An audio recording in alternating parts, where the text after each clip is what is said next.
कहानी की शुरुआत में हम सेंजिंग सिटी को देखते हैं, जहां इविल किंग कुनी अपनी सेना लेकर सिटी गेट के सामने आ गया है। उसे देखकर गार्ड से पूरे शहर को अलर्ट कर देते हैं। सिटी के रक्षक जे हो कुनी से कहते हैं कि तुम कितनी भी कोशिश क्यों ना कर लो, पर अपने मकसद में कामयाब नहीं हो सकते। बेहतर होगा कि तुम यहाँ से वापस लौट जाओ। कुनी कहता है कि मैं यहाँ जेट ब्लेड लेने आया हूँ और इसे लिए बिना वापस नहीं जाऊंगा। भले ही तुम्हारे पास हीरोज हो, तुम मेरी सेना का मुकाबला नहीं कर सकते। जेओ कहते हैं कि सेंजिंग एक पवित्र जगह है और तुम यहाँ कदम नहीं रख सकते। रिप्लाई में कुनी कहता है कि मुझे तुम्हारी सिटी से कोई लेना देना नहीं है, मुझे सिर्फ जेट ब्लेड चाहिए। फिर वह अपने 2 सैनिकों से जेहो पर हमला करवा देता है, मगर जेहो ने अपना मैजिकल गोल्डन मास्क पहन लिया था। उसकी शक्तियों की मदद से वह दोनों गार्ड्स को जमीन पर गिरा देता है। तभी बाकी के 4 हीरोज भी अपने गोल्डन मास्क पहनकर वहां जाते हैं। जेओ एसोप से कहते हैं कि तुम गेट की रक्षा करो। जू और जूमा तुम दोनों ब्रिज पर रहकर गार्ड्स को आगे बढ़ने से रोको, और ली तुम अपने एरोज से उन्हें पास मत आने देना। गार्ड्स उन पर हमला करने लगते हैं। हीरोज अपने गोल्डन मास्क की शक्तियों से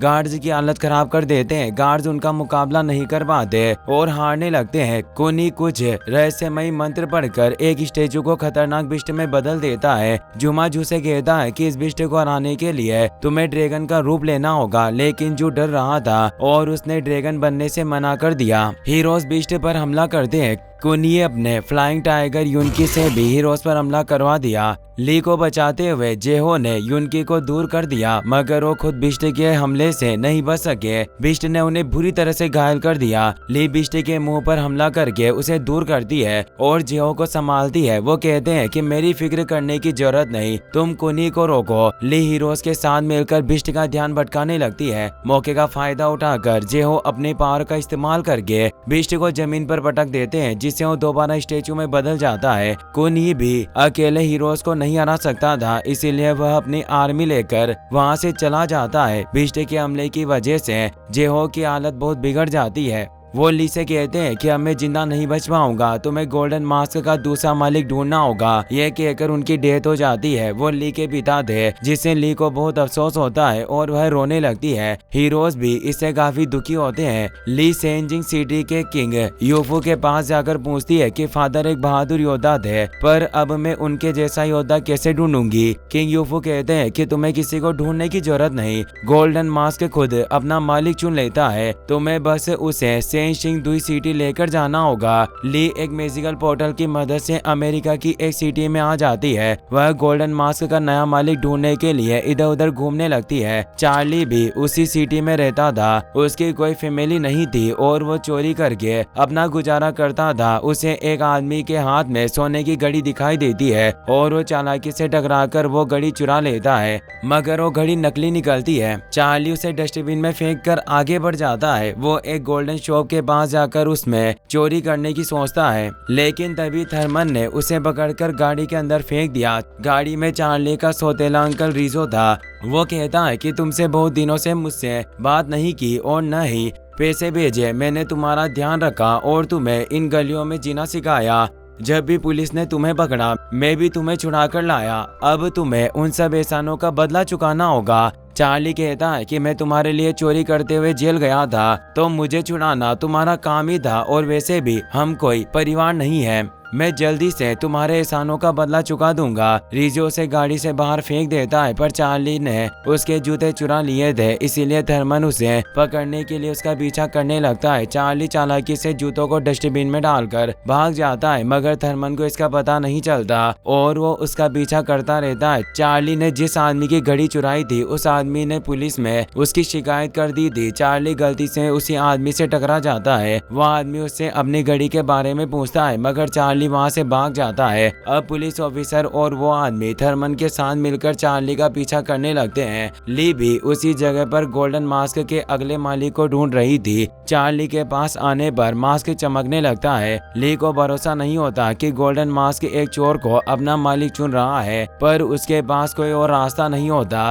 पुलिस ऑफिसर चार्ली को पकड़ने ही वाली थी कि ली मैजिकल पोर्टल की मदद से चार्ली को वहां से ले जाती है। जब चार्ली को होश आता है तो वह ली और कुछ कुछ बच्चों के साथ गाड़ी में बैठा होता है और सेंजिंग सिटी की तरफ जा रहा होता है। बच्चे उसके कपड़ों का मजाक उड़ाते हैं पर चार्ली कुछ नहीं कहता। वो ली से पूछता है कि मैं यहाँ कैसे आ गया। ली बताती है कि ये मैजिक पोर्टल्स की चाबी है। जब हम इन पोर्टल्स में जाते हैं तो हम दूसरी दुनिया में कदम रखते हैं। इस वक्त हम तुम्हारी दुनिया के 4000 साल पुराने अतीत में मौजूद हैं। ये उम्मीदों का शहर सेंजिंग है। वो उसे किंग यूफू के पास ले जाती है। वो बताती है कि ये सेंजिंग सिटी के किंग यूफू है। इन्होंने ही ट्री ऑफ लाइफ और मैजिक पोर्टल्स को बनाया है। किंग यूफू चार्ली से कहते हैं कि गोल्डन मास्क ने तुम्हें सेंजिंग सिटी की रक्षा के लिए चुना है, इसीलिए अब तुम्हें हीरोज के साथ मिलकर ट्री ऑफ लाइफ की रक्षा करनी होगी। बाकी 3 हीरोज वहां आ जाते हैं। जो का गोल्डन मास्क उसे 12 जोडियक एनिमल्स में बदलने की शक्ति देता है। जुमा माया सभ्यता का एक योद्धा है जो अपने मास्क से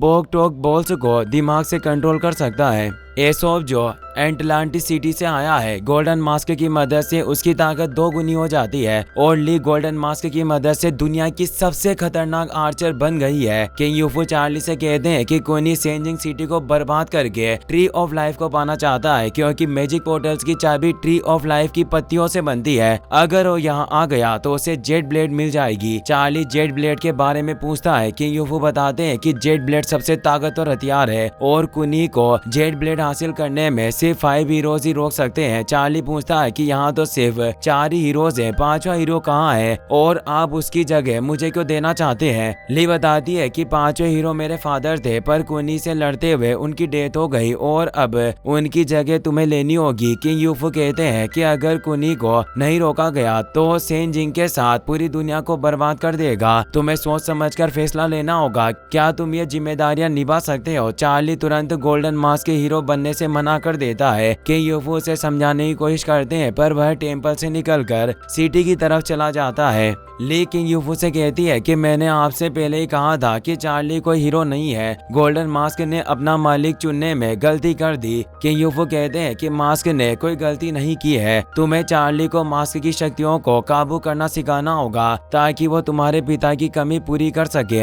हीरोज चार्ली को समझाने की कोशिश करते हैं। चार्ली कहता है कि मैं नकली मास्क पहनकर उन लोगों के लिए जान जोखिम में क्यों डालूं जिन्हें मैं जानता तक नहीं। एसोप बताता है कि यह मास्क नकली नहीं है बल्कि असली सोने से बने हैं और हमारे साथ पूरी दुनिया खतरे में है। अगर तुमने मदद नहीं की तो कुनी तुम्हारी दुनिया को भी नष्ट कर देगा। चार्ली मास्क चुराने के इरादे से ही हीरो बनने के लिए तैयार हो जाता है। किंग यूफू इससे काफी खुश होते हैं, मगर ली को चार्ली की नियत पर शक होता है। वो उसे चेतावनी देती है कि अगर तुमने कोई चालाकी करने की कोशिश की तो मैं तुम्हें जिंदा नहीं छोड़ूंगी। चार्ली उसकी बात सुनने का बहाना बनाता है और चुपके से मैजिक पोर्टल की चाबी चुरा लेता है। सब एसोप के घर जाते हैं। एसोप की माँ हेलेन चार्ली को तीखा खाना खिला देती है जिससे उसकी तबीयत खराब हो जाती है। कुछ देर बाद सब सोने चले जाते हैं। ली सबके मास्क लेकर उन्हें एक तिजोरी में बंद कर देती है ताकि रात को कोई उन्हें चुरा न सके। चार्ली एसोप से कुनी के बारे में पूछता है। एसोप बताता है कि किंग यूफू सेंजिंग की ताकत बढ़ाने के लिए दूसरे राज्यों में जाकर शक्तिशाली योद्धाओं से दोस्ती करने लगे, पर एक दिन अचानक कुनी हमारे बीच आ गया और तब से वो सेंजिंग सिटी को बर्बाद करने की कोशिश कर रहा है। अगले दिन चार्ली ली के साथ ट्रेनिंग पर जाता है, लेकिन तभी कुनी दोबारा सिटी पर हमला कर देता है। इस बार वो एक बुल बीस्ट के साथ आया होता है।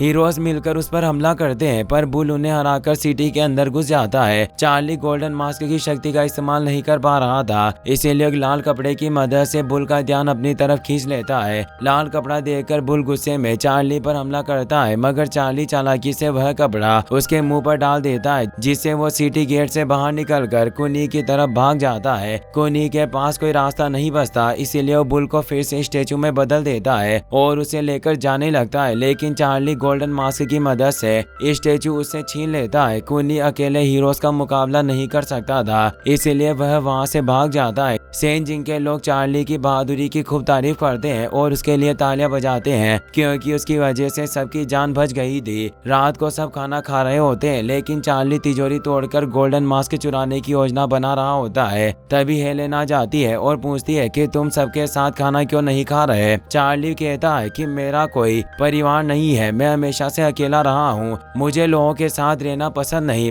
मेरा मानना है कि माँ बाप के अलावा जो लोग परिवार बनने का नाटक करते हैं वो सिर्फ अपने मतलब के लिए ऐसा करते हैं। हेलेन कहती है कि मुझे नहीं पता तुम्हारे साथ पहले क्या हुआ, पर अब हम तुम्हारा परिवार है और हमें तुमसे कुछ नहीं चाहिए, तुम बस हमारे साथ रहो, हमारा हिस्सा बनो। चार्ली सबके साथ बैठकर खाना खाने लगता है। वो जू से पूछता है कि तुम कितने जानवरों का रूप ले सकते हो। जुमा कहता है कि जू 12 जोडियक एनिमल्स का रूप ले सकता है, पर इसने कभी ड्रैगन बनने की कोशिश नहीं की क्योंकि उसे ऊंचाई से डर लगता है। इस बात से गुस्सा होकर जू जुमा से लड़ने लगता है, लेकिन ली दोनों को शांत कर देती है। अगले दिन कुनी ने मड मॉन्स्टर से सिटी पर हमला कर दिया। हीरोज उनका मुकाबला करने लगे। मौके का फायदा उठाकर कुनी युनकी की मदद से सिटी के अंदर घुस गया और उसने होल मास्टर को जगाकर सिटी पर हमला करवा दिया। होल मास्टर चीजों को निगलकर लोगों पर हमला करने लगा। सब अपनी जान बचाने के लिए इधर उधर भागने लगते हैं। हेलेन बच्चों से हीरोज को सिटी के अंदर बुलाने के लिए कहती है क्योंकि वो सिटी के बाहर मड मॉन्स्टर से लड़ रहे थे और उन्हें होल मॉन्स्टर के बारे में जरा सा भी अंदाजा नहीं था। चार्ली गोल्डन मास्क की शक्तियों का इस्तेमाल करना सीख गया था और उसने हीरोज के साथ मिलकर सारे मड मॉन्स्टर को खत्म कर दिया। ली को शक हो गया था कि सिटी के अंदर कुछ गड़बड़ है, इसीलिए वो हीरोज को लेकर अंदर चली गई। बच्चे उन्हें बताते हैं कि कुन ये ट्री ऑफ लाइफ लेने के लिए टेम्पल की तरफ चला गया। ली चार्ली से कहती है कि तुम्हें एसोप और जुमा के साथ मिलकर होल मॉन्स्टर को रोकना होगा। मैं जू के साथ जाकर कुनी को रोकती हूँ। वो जू के ऊपर बैठकर वहाँ से चली गई। कुनी टेम्पल की तरफ जा रहा था मगर हेलेन ने हमला करके उसे युनकी से नीचे गिरा दिया। वो उसे बुरा भला कहने लगती है पर युनकी ने उसे अपने पैरों के नीचे दबा दिया। कुनी उस पर हमला करने लगता है, लेकिन तभी ली जू को लेकर वहाँ आ गई। उनके होते हुए वो टेम्पल के अंदर नहीं जा सकता था, इसीलिए वो युनकी की मदद से हेलेन को लेकर वहाँ से चला जाता है। चार्ली दोनों हीरोज के साथ मिलकर भी होल मॉन्स्टर का मुकाबला नहीं कर पा रहा था। अचानक उसके दिमाग में आइडिया आता है। वो एसोप से कहता है कि तुम्हें इस मेटल स्टेचू को होल मॉन्स्टर के मुंह में फंसाना होगा ताकि वो किसी चीज को निगल ना सके और हम उसे हरा दें। एसोप स्टेचू उठाकर होल मॉन्स्टर की तरफ फेंकने लगता है, पर होल मॉन्स्टर को उसके बारे में पता चल गया और वो एसोप को अपने मुंह के अंदर खींचने लगता है। उसे बचाने के चक्कर में जुमा भी होल मॉन्स्टर के मुंह के अंदर जाने वाला था, लेकिन उससे पहले चार्ली ने गोल्डन मास्क की शक्ति का इस्तेमाल करके उस स्टेचू को होल मॉन्स्टर के मुंह में फंसा दिया, जिसकी वजह से वो उन चीजों को बाहर नहीं निकाल पाया जो उसने निगली थी और उसका शरीर फट गया। एसोप और चार्ली इससे काफी खुश थे, लेकिन जब ली ने उन्हें बताया कि कुन ये हेलेन को अपने साथ ले गया तो निराश हो गए। किंग यूफू बताते हैं कि कुन ये हेलेन को अपने ऑब्सिडियन टावर में लेकर गया है। वहां पहुंचने के लिए तुम्हें फियरफुल माउंटेन्स को पार करना होगा। वहां भूखे भूत मौजूद है जिन पर गोल्डन मास्क के जादू का असर नहीं होता। माउंटेन्स को पार करते वक्त तुम्हें गोल्डन मास्क का इस्तेमाल करने से बचना होगा क्योंकि जादू को महसूस करके भूत जाग जाएंगे और वो मास्क की शक्तियों को नष्ट कर देंगे। हीरोज बिना वक्त बर्बाद किए फियरफुल माउंटेन्स की तरफ चले गए। जू घोड़ा बनकर गाड़ी खींच रहा था, पर अचानक किसी वजह से वो अलग अलग जानवरों में बदलने लगा। जुमा उसे कहता है कि अगर तुम ड्रैगन बन जाओ तो हम आसानी से उड़कर कुनी के टावर तक पहुंच जाएंगे। मगर जू ड्रैगन बनने की कोशिश भी नहीं करता और घोड़ा बनकर गाड़ी खींचने लगा। रात को वो जंगल में रुक गए। चार्ली कहता है कि तुम सब बचपन से ही हीरो बनने की ट्रेनिंग कर रहे हो, तुम्हारे लिए गोल्डन मास्क की शक्तियों को काबू करना आसान रहा होगा। जू बताता है कि हम जन्म से ही हीरो नहीं है, मैं एक शॉपकीपर था, जुमा एक पोकटोल बॉल कोच था, ली के फादर जेहो एक मछुआरे थे और एसोप एक लकड़हारा था। हम सभी तुम्हारी तरह मेहनत करके हीरोज बने। एसोप चार्ली को उसका वुडन स्टेचू देता है, जिसे देखकर वो खुश हो गया। सबके सो जाने के बाद ली कहीं चली गई थी तो चार्ली उसे ढूंढने लगा। वो अपने फादर और पूर्वजों को याद करके सेंजिंग सिटी को बचाने की प्रार्थना कर रही थी। चार्ली पूछता है कि आखिर तुम क्या कर रही हो। ली कहती है कि मैं अपने फादर से बात कर रही हूँ। वो बहुत ही ज्यादा समझदार थे और उन्होंने ही मुझे तुम्हें ढूंढने के लिए भेजा, पर मुझे समझ नहीं आ रहा कि आखिर गोल्डन मास्क ने तुम्हें क्यों चुना जबकि तुम एक चोर हो। चार्ली अपने पेरेंट्स की फोटो दिखाकर बताता है कि एक कार एक्सीडेंट में मेरे पेरेंट्स मुझे